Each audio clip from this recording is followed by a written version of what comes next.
పరిశుద్ధమైన తండ్రి, నమ్మదగిన దేవ, జీవాధిపతి, నీకు వందనాలు. నన్ను ప్రేమించి ఈ గ్రూప్లోనికి నన్ను నడిపించినందుకు వందనాలు.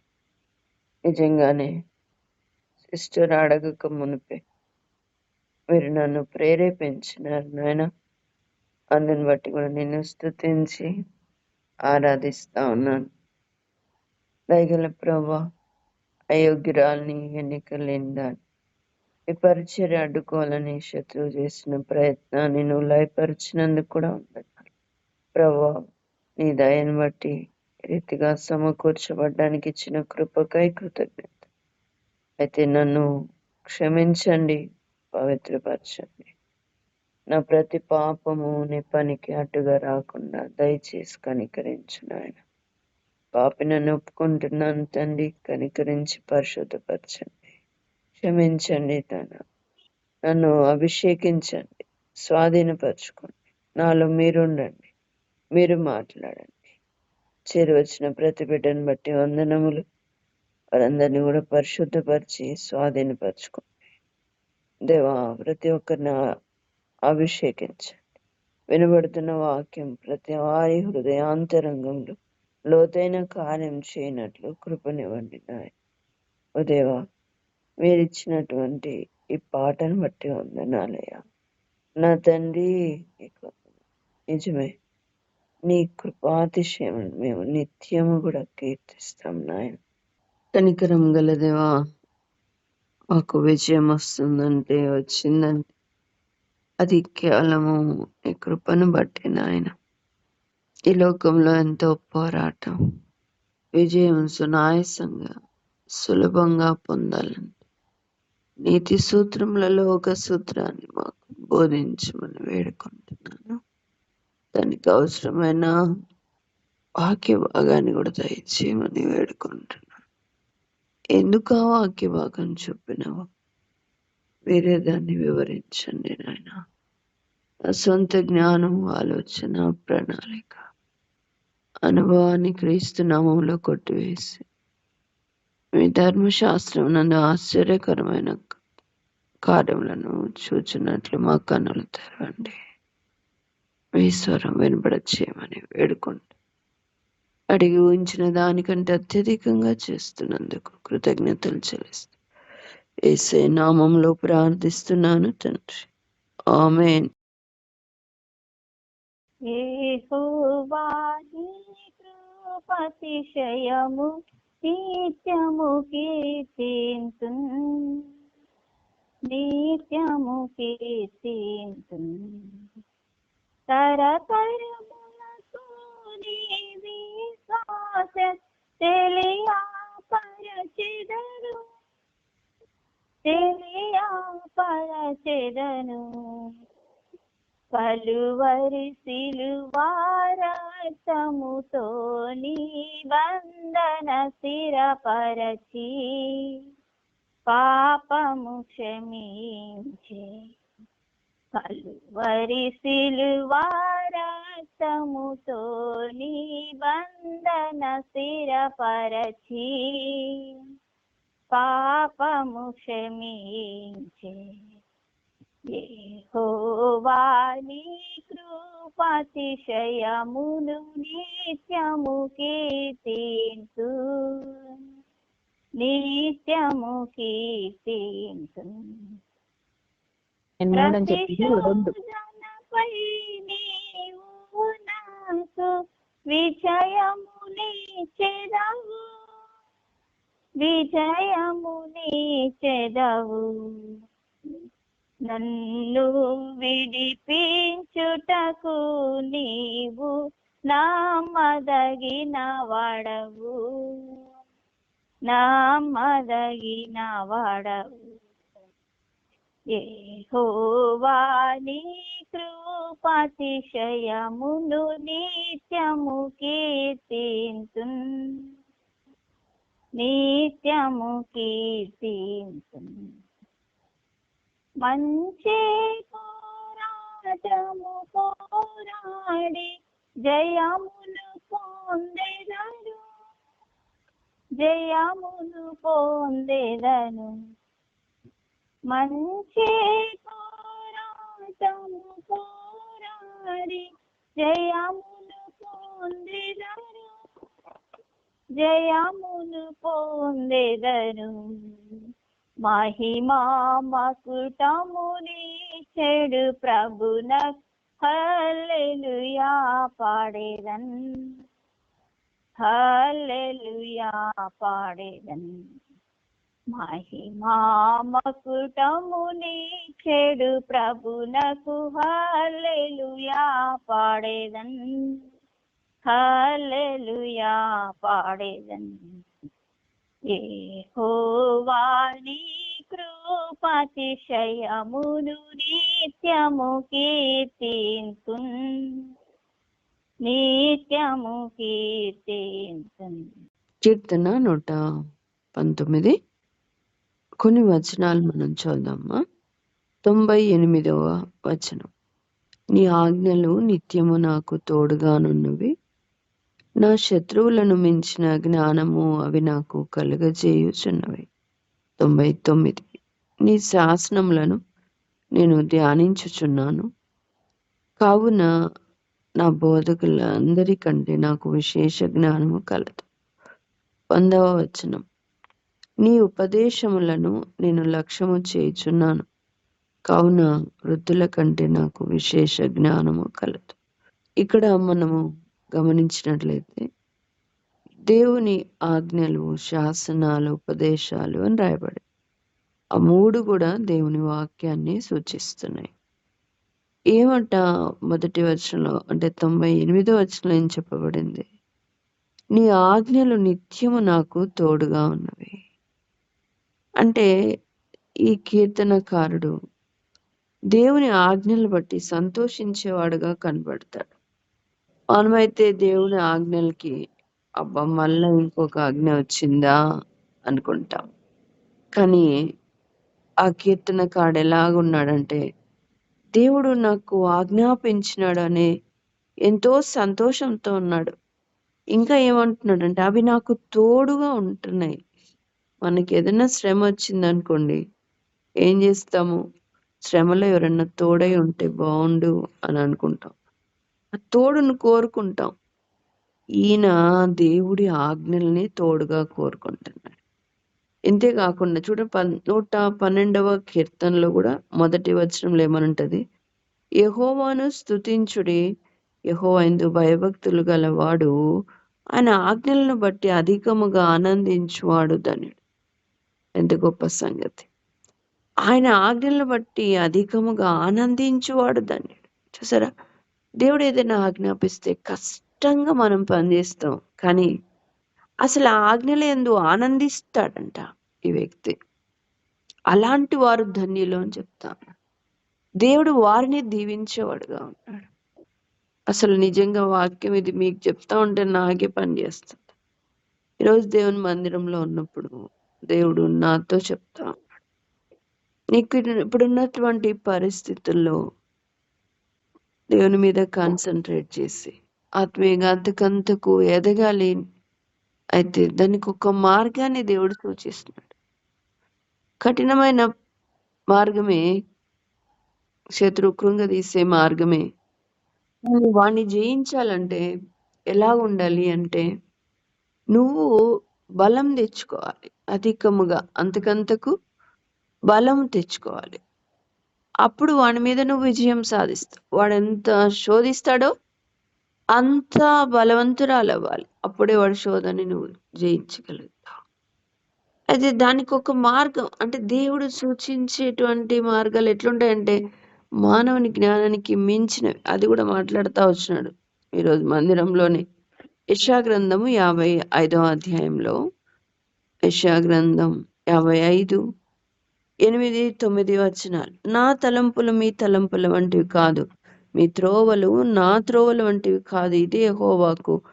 ఆకాశములు భూమికి పైన ఎంత ఎత్తుగా ఉన్నవో మీ మార్గముల కంటే నా మార్గములు, మీ తలంపుల కంటే నా తలంపులు అంత ఎత్తుగా ఉన్నవి. చూసారా, దేవుడు ఈ మాట చెప్పిన తర్వాత నాకు ఆజ్ఞ ఇస్తా ఉన్నాడు అనమాట.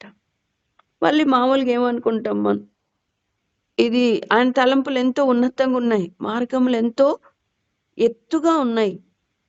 కరెక్టే, అసలు మన ఊహకు అందవు. ఎంత అంటే భూమికి ఆకాశానికి ఎంత ఎత్తుగా ఉంటే అంత ఎత్తుగా. అట్లా మనం ఆలోచించగలమా? యేసయ్య ఆలోచించినట్లు ఆలోచించలేం. ఇప్పుడు నువ్వు శోధన రాబోతుంది, దానికి నువ్వు బలం తెచ్చుకోవాలా. ఆ శోధనని ఆధారం చేసుకొని నువ్వు ఆత్మీయంగా ఎదగాలని దేవుడు చెప్తున్నప్పుడు, మనం మన ఆలోచనలు అయితే ఇప్పుడు మీరు ఆలోచిస్తున్నారు ఇది ఉండొచ్చు ఇది ఉండొచ్చు అని. మన ఆలోచనలు అలా ఆ పరిధిలో ఉంటాయి, కానీ దేవుడు ఆలోచనలు డిఫరెంట్గా ఉంటాయి. అవి మనకు ఊహకు మించినవిగా ఉంటాయి అని చెప్పే సంగతి ఏంటంటే, నువ్వేం చేయాలంటే నీ పరిచర్య అధికం చేయాలి. మామూలుగా ఏమనుకుంటాం, ఇప్పుడు చేసేదే ఎక్కువ అనుకుంటున్నాను కదా, అది కాదు. ఇప్పుడు వచ్చే సంగతి నువ్వు జయించాలంటే ఇంకా అధికం చేయాల నువ్వు. అదే దేవుడు చెప్తున్నాడు ఏంటంటే, ప్రతి గ్రూప్లో కూడా హోల్ నైట్లో నువ్వు వాక్యం చెప్పాలా, హోల్ నైట్లో ప్రార్థన వర్తమానం చెప్పాలని చెప్తున్నాడు దేవుడు. భలే అంటే అక్కర కొలది ఆజ్ఞల్ని అనుగ్రహించేవాడుగా ఉంటాడు. ఇప్పుడు మీతో చెప్తున్నాను ఏ వాక్యాలు ఇవి నాతో కూడా మాట్లాడుతున్నాయి. ఇప్పుడు దేవుడు ఆజ్ఞాపించినాడు, సరే అని నేను అనుకున్నాను, నో అని అనుకోలేదు. ఈ రోజు నుంచి మొదలు పెట్టాలా, ఈరోజు గ్రూప్లోనే చెప్పాలి నేను.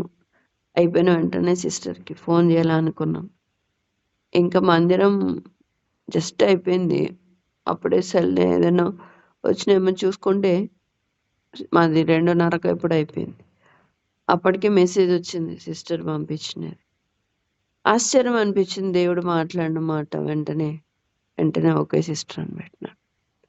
నాకు మనసుకు ఏదో కష్టంగా, నేను దేవుడు ఏంటప్పా మనీలు నన్ను ఇట్లా ఇంత ఉన్నా కూడా మళ్ళీ ఏంటిది ఇలా చేసినాడు అన్న మనస్సు అయితే నా దేవుని కృపను బట్టి నాకు రాలేదు. ఒకటే గురి ఏంటి, విజయం పొందాలా, ఓడిపోకూడదు. విజయం పొందాలంటే దేవుడు ఏర్పాటు చేసిన త్రోవ ఏంటి, పరిచర్య అధికం చేయి. నీ ముందు బోల్డ్ అంత ఉంది చేయాలంటే అది చేయి. ఎప్పుడైతే నువ్వు చేస్తూ వెళ్తావో వాడు అణిగిపోతూ ఉంటాడు. నీ కాన్సన్ట్రేషన్ ప్రభు మీద అధికం అవుతూనే ఉంటుంది.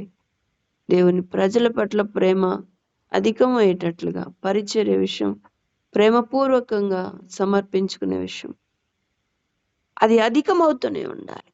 ఎప్పుడైతే అధికమవుతుందో అప్పుడు ఏం చేస్తుంది, ప్రతి శోధనపై విజయము నాకు ఇస్తావు. ప్రతి శోధన పైన దేవుడు మనకు విజయం ఇస్తాడు. కాబట్టి మనం ఎట్లా ఉండాలి అని అంటే, ఆజ్ఞలను ఎట్లాగా అధికముగా ఆనందించు వాళ్ళముగా మనం ఉండాలి.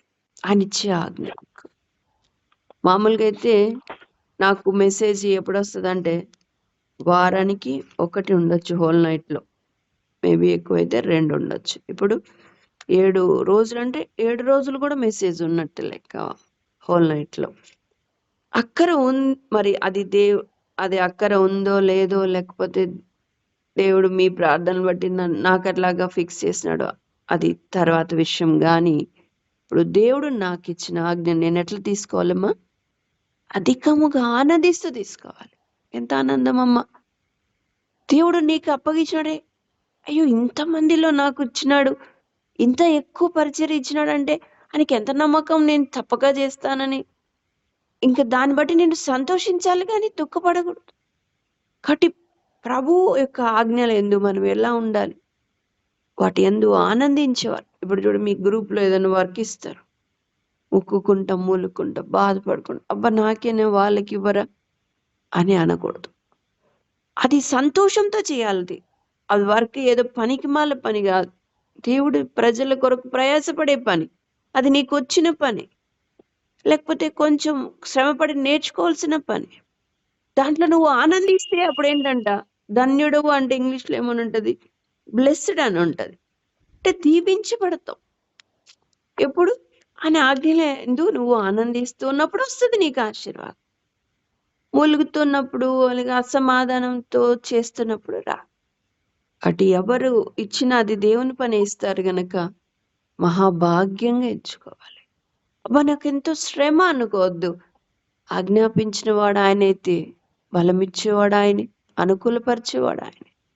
అసలు నిజంగా దేవుడు అలాంటి ఆజ్ఞ ఇచ్చినప్పుడు నాకు ఏమాత్రం దుఃఖం రాలేదు, కానీ సంతోషం వచ్చింది. దేవుడు చెప్తున్నాడంటే మళ్ళీ దాన్ని కూడా బలము పొందుట కొరకై చెప్తా ఉన్నాడు. అది కూడా ఒక సంతోషం వేస్తుంది. శత్రువు మీద విజయం కొరకు చెప్తా ఉన్నాడు. అది మరొక సంతోషం వేస్తుంది అనమాట. కాబట్టి గుర్తుపెట్టుకోండి, దేవుడు చెప్పే ఆజ్ఞలు ఏవైనప్పటికీ వాటిని ఎట్లా సంతోషంతో స్వీకరించినప్పుడు ఏమైతుంది తెలుసా? 98 అక్కడే ఉంది కదా, నా శత్రువులు. ఎవరు మన శత్రువు? సాతాను. సింపుల్. శత్రువులకు ఉంటదేమో అక్కడ. శత్రువులకు మించిన జ్ఞానము అవి నాకు కలుగచేయి. ఆ శత్రువుకు ఉన్నటువంటి జ్ఞానము కంటే మించిన జ్ఞానం కలిగజేస్తుందంట. ఎప్పుడు? ఆజ్ఞలను తోడుగా ఉన్నాయి నాకు. అమ్మయ్య, నా దేవుడు ఆజ్ఞాపిస్తున్నాడు, నేను నడుస్తున్నా, అవి నాకు తోడు. అట్లా నువ్వు అనుకున్నంత సంతోషంతో వాటితో సాగిపోతున్నంత శత్రువు కంటే నీకు మించిన జ్ఞానం ఉంటుంది. వాడిని అవలీలగా కాలుతో చితక తొక్కగలవు. ఆజ్ఞలు నీతో పాటుగా సాగిపోతున్నప్పుడు, నువ్వు దాన్ని ఎందు ఆనందిస్తూ ఉన్నప్పుడు అవి శత్రువుకి మించినటువంటి జ్ఞానాన్ని నీకు కలుగజేస్తాయి. కింది వచనం చదువుతాం.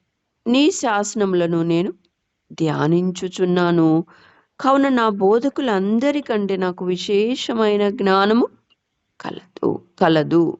ఈ 3 కూడా జ్ఞానానికి సంబంధించింది వస్తుంది చూడండి.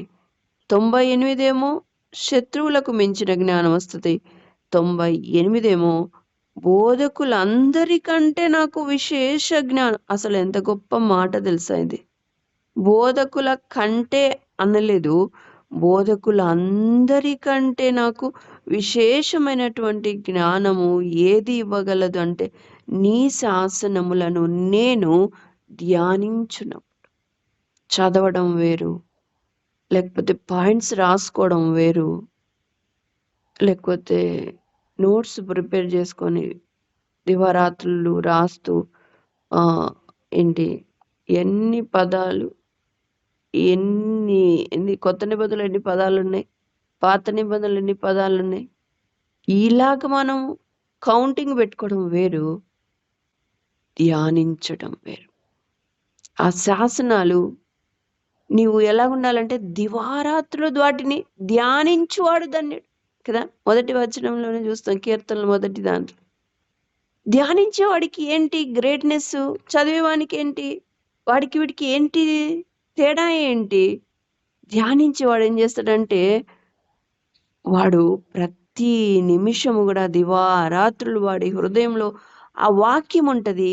ఆ వాక్యము ఎందుకు ధ్యానించాల్సింది వచ్చిందంటే, తను వెళ్తున్నటువంటి మార్గంలో ఆ వాక్యాన్ని ఉపయోగించుకుంటూ ముందుకు సాగుతున్నాడు కనుకనే వాడు చేసేదంతా సఫలమవుతుంది. కీర్తనల గ్రంథం 1వ అధ్యాయం 3వ వచనంలో చూస్తాం. 2:3లో యెహోవా ధర్మశాస్త్రం నందు ఆనందించుచు దివారాత్రము దానిని ధ్యానించువాడు ధన్యుడు. చూడండి, ఇప్పుడు బైబిల్ గ్రంథం ఎంతో మంది చదువుతారు. కొంతమంది 10 చదువుతారు, కొంతమంది 20 చదువుతారు, కొంతమంది 1 చదువుతారు, కొంతమంది సగమే చదువుతారు, కొంతమంది ఒక్క వచనమే చదువుతారు. కానీ ఇక్కడ ఏమని, దివారాత్రులు చదువుతున్నవాడు ధన్యుడుందా? ధ్యానించేవాడు ధన్యుడు.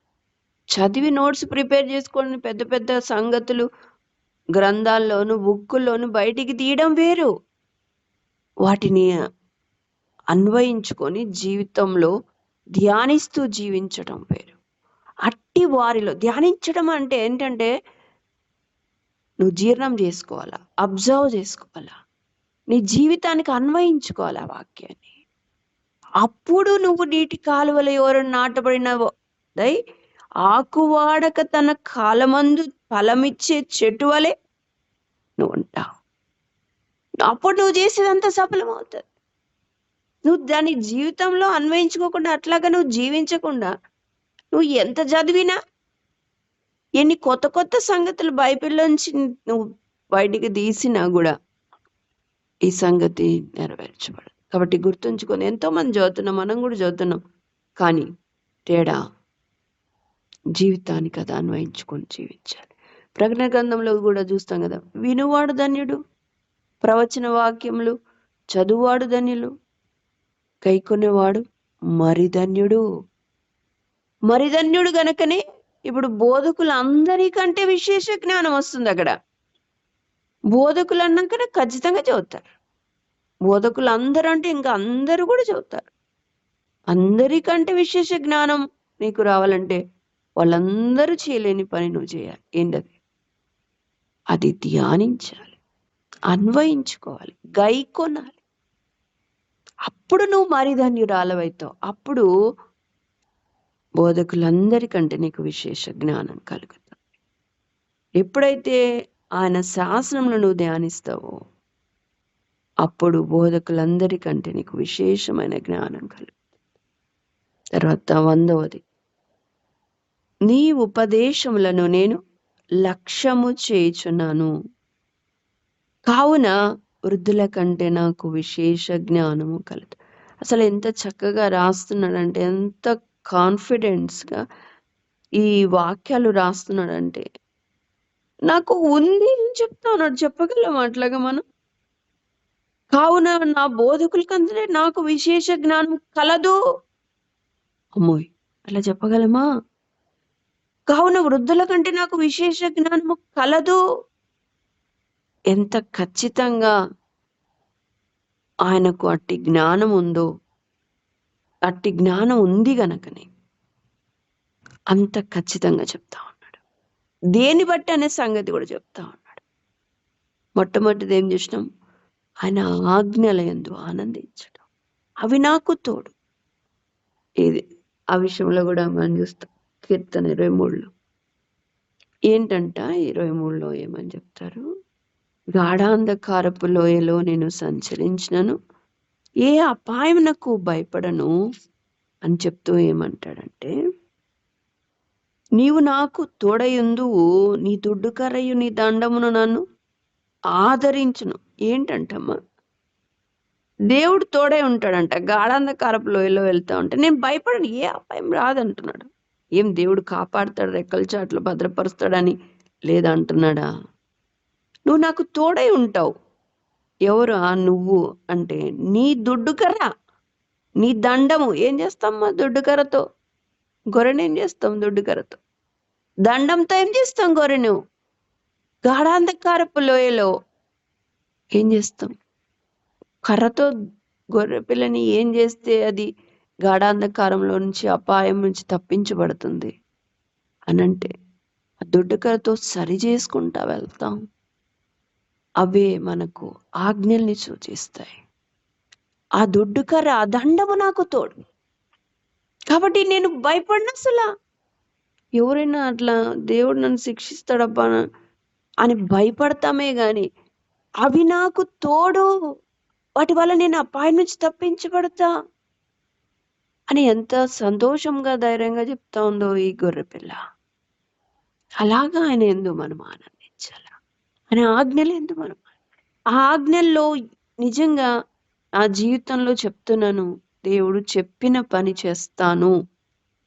ఎంత కష్టమైనా, ఎంత పరిస్థితులు అనానుకూలంగా ఉన్నా అది ఆయన నమ్మదగిన వాడు, పిలిచిన వాడు. ఖచ్చితంగా ఏదో మేలు దాగి ఉంటది అనుకుంటాను. అంతే, ఖచ్చితంగా అందులో నేను ఊహించని మేలు దాగి ఉంటుంది.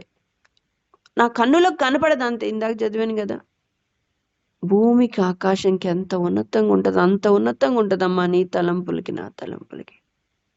అది ఎరుగుదును గనక దేవుడు ఏం చెప్తే చేస్తా.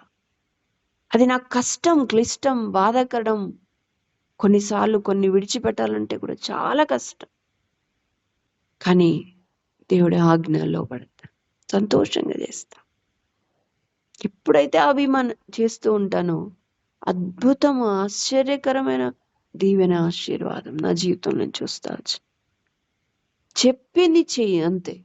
ఇంకో సెకండ్ ప్రభా ప్లీజ్ ప్రభా ఇదొక్కటి కన్సెషన్ ప్రభా ఇదొక్క విషయంలో అనొద్దు. పోతుంది వెనక్కి. ఏం అనడు కూడా దేవుడు, ఏం అలాగా అనడు. ఎందుకంటాడు? లోతు జీవితం చూసినావా? ఎక్కడికి వెళ్ళమన్న చోటికి వెళ్ళినాడా? వెళ్ళలే. ఇక్కడ చిన్నది ప్రభా, ఇక్కడికి వెళ్తాను, అంత దూరం నేను వెళ్ళలేను. దేవుడు చెప్పింది చెయ్యి. నీకు దూరము అంటే ఎందుకు? ఆయన నోటి నుంచి ఏదొస్తుంది వచ్చి. ఆయనకంటే నువ్వు జ్ఞానవంతునివా, జ్ఞానవంతురాలువా? అంత దూరం వెళ్ళు అంటే వెళ్ళిపో. అది కష్టమైన పిలిచినవాడు చెప్పినవాడు ఆ దేవుడైతే, ఆజ్ఞాపించినవాడు ఆ దేవుడైతే, బలమిచ్చేవాడు కూడా ఆయనే. ఇప్పుడు కూడా మాట వస్తుంది ఏంటంటే, నన్ను బలపరిచే వాని యందు నేను సమస్తము చేయగలను. అలాంటి నీకు డౌట్ వచ్చింది అనుకో, నేను చేయలే, నిజమే, నా శక్తికి మించింది. కానీ ఏమని గుర్తుపెట్టుకోవాలి, నన్ను బలపరిచేవాడు ఉన్నాడు, ఆయన యందు చేస్తా నేను సమస్తం. అలాగనుకోవాలి. కానీ లోతు అలా అనుకోలేదు. ఎదురు మాట్లాడినాడు. దేవుడు కూడా ఏమనలేదు, సరే అన్నాడు. అంతే. ఎంత ఉల్టా అయిపోయింది జీవితం అసలు. శపితమైన సంతానం తన కుటుంబంలో తనొక్కడే రక్షించబడినట్టు చూస్తాం. ఎంత ఘోరం. అబ్రహాం ఎప్పుడు ఎదురు మాట్లాడలేదు. ఒక్క చిన్న విషయంలో కూడా ఆశీర్వాదాలు కుప్పలు కుప్పలు వచ్చి పడినాయి. మనకెందుకు ఇవి రాయబడి ఉన్నాయి? బుద్ధి తెచ్చుకోవడానికి. దేవుడి మాటకి ఎప్పుడు ఎదురు చెప్పు. ఇది బాగుంది అంటున్నారు ప్రభా, దీంట్లో జాయిన్ అవుతాం. వద్దే వద్దు, నువ్వేం చెప్తావు అది చేస్తా. మానవ జ్ఞానం పక్కన పడే, నీ తలంపుల కంటే దేవుని తలంపులు ఎంతో ఉన్నతమైనవి. కాబట్టి ఆ రీతిగా ఆయన ఆజ్ఞలందు మనం ఆనందిస్తూ మనం ముందుకు సాగిన అవి ఒక దుడ్డుకరగా, దండముగా అది నన్ను ఆదరిస్తుంది, నాకు తోడై ఉంటుంది. గాఢాంధకారంలో కనుక నేను అపాయానికి భయపడను. ఏ శత్రువు ఏం చేయలేడు, వానికి అంత మించిన జ్ఞానం నాకు ఇస్తాడు. ఆయన దొడ్డుకర్రలేస్తాయి, ఆయన ఆజ్ఞలేస్తాయి, నన్ను సరి చేస్తాయి. ఎంతో ధైర్యంగా చెప్తా ఉన్నాడు. ఆయన ఆజ్ఞలేందో నువ్వు కూడా ఆనందిస్తే ఎంత ధైర్యంగా చెప్తావు. ఇంకా శాసనాలను నువ్వు ధ్యానిస్తే కూడా బోధకులందరికంటే విశేష జ్ఞానం దేవుని కనిపిస్తుంది. మళ్ళీ పోటీ కూడా వద్దు. వాళ్ళకంటే నేను అలాంటి పోటీతత్వం ఉండకూడదు. నీ గురి ఏంటి?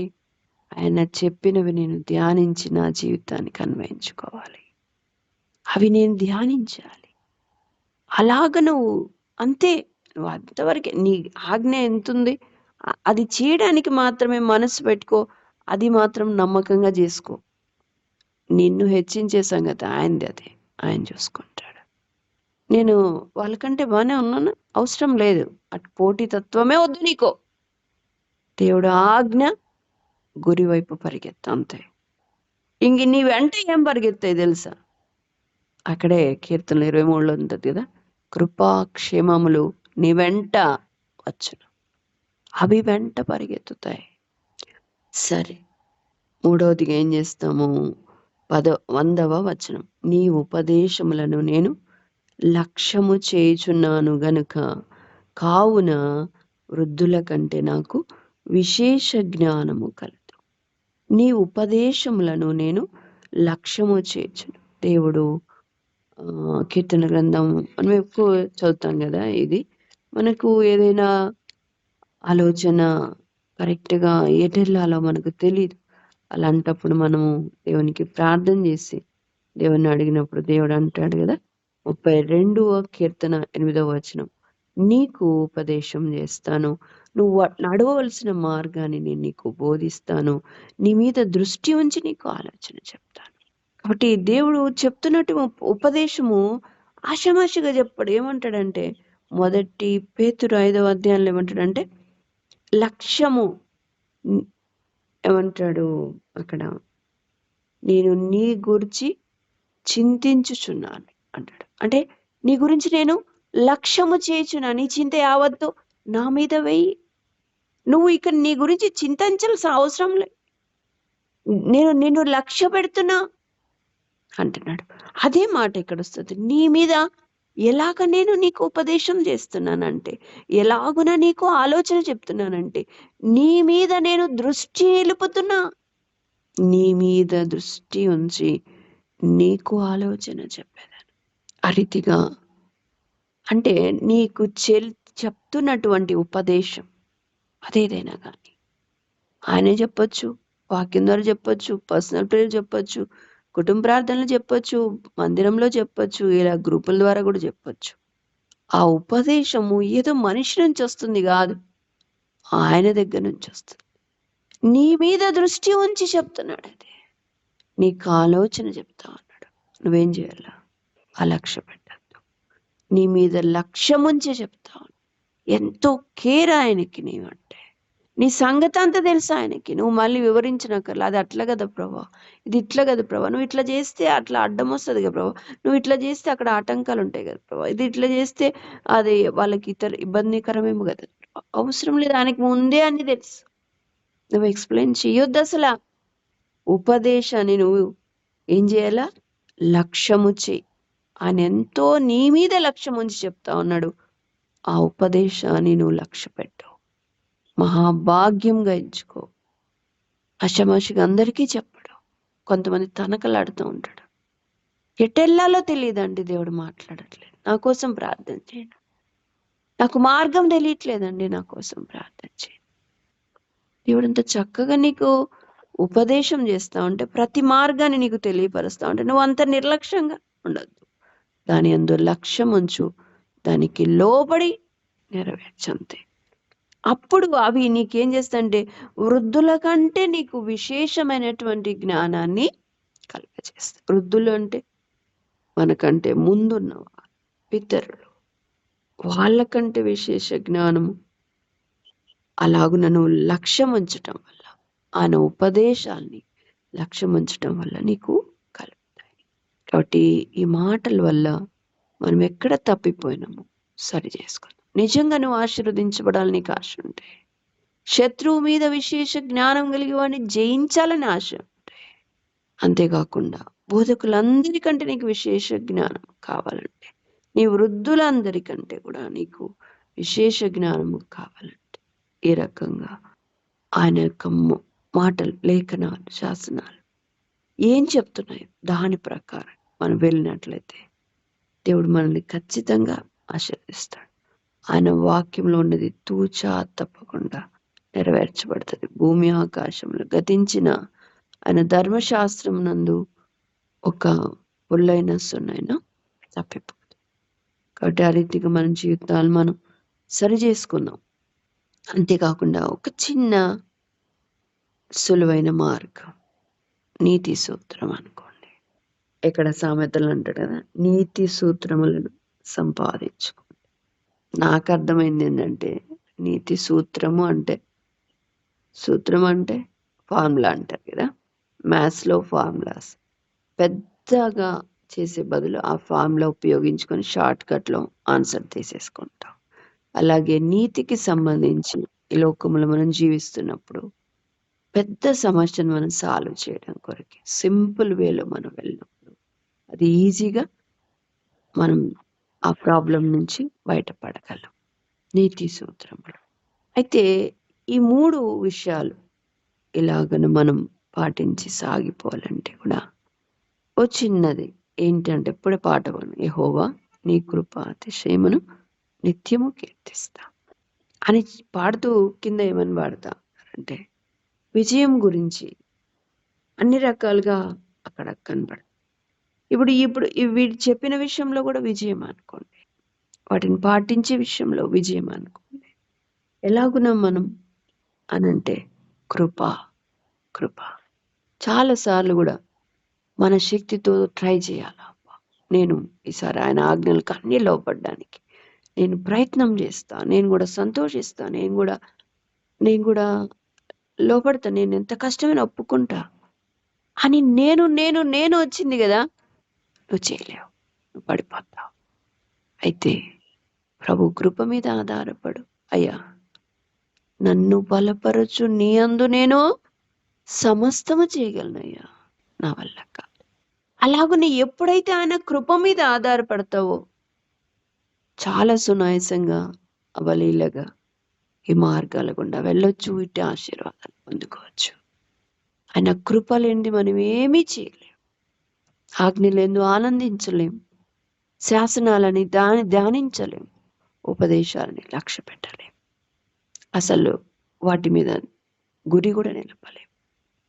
అయితే ప్రభు కృప, అయ్యా నీ కృపను బట్టి నాకు దయచేయి అని ఎప్పుడైతే మనం ఆయన కృప మీద ఆధారపడతాము, వీటన్నిటిలోనూ విజయం పొందగలం. అంతేకాదు, నీ జీవితంలో ఏ పరిస్థితి అయినా, ఎంత తనకలాడుతున్నావు, ఎంత ఇబ్బంది పడుతున్నావు, నువ్వు ఓన్గా ప్రయత్నం చేసి పడిపోతూ లేస్తూ ఉన్నావేమో, ఏం భయపడద్దు.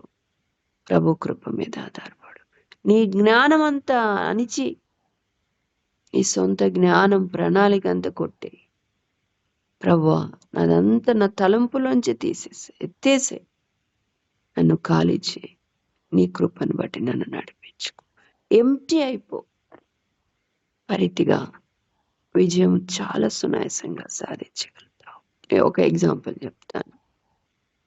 అంటే ఇల్లు మారాం కదా, ఇక్కడ అంటే మెష్లు, దోమలు అవి ఇవి రాకుండా మెష్ కొట్టేస్తున్నాను. మామూలుగా వర్కర్స్ వస్తున్నారు, 2 పిల్లలు. ఒక అబ్బాయి అయితే వాడి జ్ఞానం ఉపయోగిస్తాడు, ఇంకో అబ్బాయి అయితే చెప్పింది చేస్తాడు అంతే. వాడి మైండ్లో ఎంటీ అనమాట, ఏం ఉండదు. అంటే ఖండబలం మాత్రమే ఉంది, బుద్ధిబలం ఏం లేదు. నేను వర్క్ చేయించుకోవడానికి ఈ బుద్ధిబలం లేనోడే నాకు ఈజీ, ఏది చెప్తామో అది చేస్తాడు.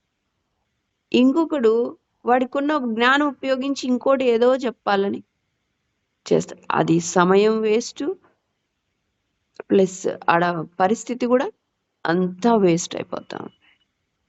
అంటే వాడి జ్ఞానం ఏదో ఉపయోగిస్తున్నాడు, ఏదో తను కూడా చేయాలని ప్రయత్నిస్తున్నాడు గనక వర్క్ అంతా నాశనం అయిపోతుంది, టైము వేస్ట్ అయిపోతుంది. కానీ వాడు ఇంకొకటి ఎంటీ అయిపోయి ఏది చెప్తే అది చేస్తున్నాడు, వాడితో టక టక టక టక పనులు అయిపోతున్నాయి అంతే. దేవుడు కూడా నీ ద్వారా పనులు చేయాలంటే నువ్వేం చేయాలి? ఎంటీగా ఉండు. నీ జ్ఞానము ఎంతమ్మా దేవుని దగ్గర. అందుకే నీవు భూమి అంతుంటే నేను ఆకాశం అంతున్నా, నువ్వు ఎప్పుడు రీచ్ అవుతావు? ఇంపాసిబుల్. కాబట్టి ఊరికి నేను చెప్పించి అంటున్నాడు. నీ త్రోవలు నా త్రోవలు వంటివి కాదు, నీ మార్గాలు నా మార్గాలు వంటివి కాదు. కాబట్టి మనం ఆ రీతిగా దేవుని మార్గంలో సాగిపోదాం. దేవుడి ఉచితమైన కృపను బట్టి మనం ఇంతవరకు కూడా ఈ రీతిగా ఉండగలిగినాం, పడగలిగినామంటే ఆయన కృప. ఆయన మన కొరకై తన ప్రాణం మన కొరకై అర్పించినాడు. ఆయన చనిపోయి సమాధి చేయబడి తిరిగి లేచినాడు. మనకు ఆ మరణం మీద కూడా విజయం ఇచ్చినాడు. ఎలా పొందుకున్నాం? ధర్మశాస్త్ర క్రియలను బట్టి కాదు. కాబట్టి నీ బట్టి ఏది రాదు, ఆయన ఉచితమైన కృపను బట్టి రక్షించబడినాం. దాని యందు విశ్వాసం ఉంచితే ఈ లోకయాత్రలో విజయాన్ని అంతం వరకు నువ్వు పొందగలుగుతావు. ఆ రీతిగా ఆయన కృప మీద ఆధారపడి దేవుడు చెప్పినటువంటి ఆజ్ఞలన్నీ మనము పాటించదుముగాక. ఆ రీతిగా ఆయన దగ్గర ప్రార్థన చేసుకొని కూడా క్షమాపణ పొంది ఆయన కనికరాన్ని పొందుకున్నట్లు దేవుడు మనందరికి కూడా సహాయం చేయను గాక. దేవుడి మాటలు దీవించును గాక. ఆమేన్. ప్రేమగల తండ్రి, మహాపరిశుద్ధులైన మా ప్రియపరలోక తండ్రి, సజీవ లెక్కలో ఉంచి ఇచ్చిన శ్రేష్టమైన సమయానికి వందనాలు. మీరు ఇచ్చిన గొప్ప రక్షణకే స్తోత్రాలు. నా కోసం ఈ లోకానికి వచ్చి దీనిగా రిక్తులుగా తగ్గించుకుని చేసిన శిలువ యాగాన్ని బట్టి, అయా మీ యొక్క మరణాన్ని బట్టి, అయా పునరుద్ధానాన్ని బట్టి, అయా మరణంపై విజయం పొందిన దేవుడు, అయా మేము కూడా అటు విజయములుగా లోకంలో జీవించాలని శ్రవ్వా తండ్రి గొప్ప రక్షణతో పాటు ఆ యాత్రలో కూడా నీ బిడ్డలుగా ఎల్లప్పుడూ కూడా మమ్మల్ని విజయోత్సవంతో ఊరేగించిన దేవునికి స్తోత్రం. ప్రభా, అయితే మార్గంలో స్వబుద్ధి, సొంత జ్ఞానము ఎన్నోసార్లు ప్రభా క్షమించమని వేడుకుంటున్నాను. ప్రభా, నువ్వు ఎంతగా నన్ను ప్రేరేపించి వాక్యం చదవమని చెప్తున్నా కూడా ప్రభా, విస్తారమైన ఈ పనుల్లో నేను ఎంతో నిర్లక్ష్యం చేసి నన్ను క్షమించండి. దానివల్ల ఎంతో సమయం వృధా అయిపోయింది ప్రభా. తండ్రి నాయన, దావీదు సమస్తము సమకూర్చుకున్నట్టుగా ప్రభా ఈ సమయం నుండి అయినా అయ్యా మీ దాసురాల ద్వారా నాతో మాట్లాడుతూ వచ్చినందుకు స్తోత్రాలు. ఈ సమయం నుండి అయినా సమయాన్ని ఇంకానూ ఇంకా దివారాత్రము ధర్మశాస్త్రం ధ్యానించటకు ఇంకను అయ్యా తండ్రి నాయన, నిజంగా మీ తలంపులు నా తలంపులు ఏ పాటివయ్యా, నేను ఏ పాటిదానయ్యా, ఈ రక్షణ నీ కృప ద్వారానే ఈ గొప్ప రక్షణ ఇచ్చినందుకు స్తోత్రాలు. కృప ద్వారానే ప్రతిదీ జరిగిస్తుంది అయ్యా. ఈ సమయంలో కూడా నీ పాదాలు పడుకుని బ్రతుకులాడు అట్టి కృపకు పాత్రలుగా ఉంచి అట్టి కృప దయచేయమని సంపూర్ణంగా నీకు అప్పచెప్పుకుంటుండగా సంపూర్ణంగా మీ చిత్తంలో నన్ను నడిపించి అయ్యా తండ్రి నీ మాటకు అబ్రహాం వలె విధేయత అన్న ఇమ్మీడియట్ ఒబీడియన్స్, కంప్లీట్ ఒబీడియన్స్ అయ్యా, సంపూర్ణ విధేయత అయ్యా. అయ్యా వెంటనే విధేయత చూపించుకు నాకు సహాయం చేయమని అయ్యా. నీ కార్యాలు నా జీవితం ద్వారా మీరు ఏం చేయాలనుకుంటున్నారు జరిగించి మీరు తద్వారా మీరు మహిమ పొందాలి ప్రభు అయ్యా.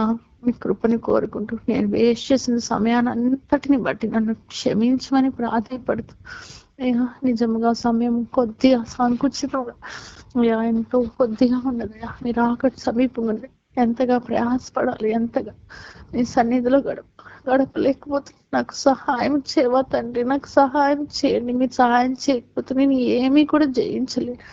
ఈ సహాయాన్ని మీ కృపని నాకు సంపూర్ణంగా దయచేసి ఈ సమయం విషయంలో శ్రేష్టమైన సమయాన్ని మీకు ఇచ్చిట్లో మీ చిత్తానుసారం మీ ఆత్మ ద్వారా నిత్యం నడిపి నీ ధర్మశాస్త్రం దివారాత్రం అయ్యా. మీ పరిచర్య విషయంలో కూడా అధికమైన శత్రువుకు మించిన జ్ఞానం, బోధకులు అందరికంటే విశేష జ్ఞానం అయ్యా. మరి నేను ఖాళీ చేసుకునే విషయంలో కూడా సంపూర్ణంగా ఖాళీ చేసుకుని అయ్యా మీ స్వరము మీ ఆత్మతో నింపి మీ ఆత్మ ద్వారా నిత్యం నడిపింపటకు అయ్యా వృద్ధుల కంటే విశేషంగా నీ ఉపదేశం నేను లక్ష్యం చేయి అయ్యా. నువ్వు నా మీద లక్ష్యం ఉంచినందుకు స్తోత్రాలు. నన్ను అయ్యా నిత్యము గైడ్ చేస్తున్నందుకు నేను సంపూర్ణకి అప్పచెప్పుకుంటూ ఈ క్షణం నుండి జీవిత కాలం అంతా కూడా నీ రాకడ పర్యంతం నా మరణ పర్యంతం ఆ విధంగా మీరే నన్ను బలపరిచి నా చేయి పట్టి నీ కృప ద్వారా అయ్యా మీ రక్త ప్రోక్షణ భద్రపరిచి సంపూర్ణ విజయం ఇచ్చి నడిపించి శక్తి గల యేసు ప్రభువు నామాన్ని కొనియాడి ఆరాధించి పూజించి నడిపిస్తారని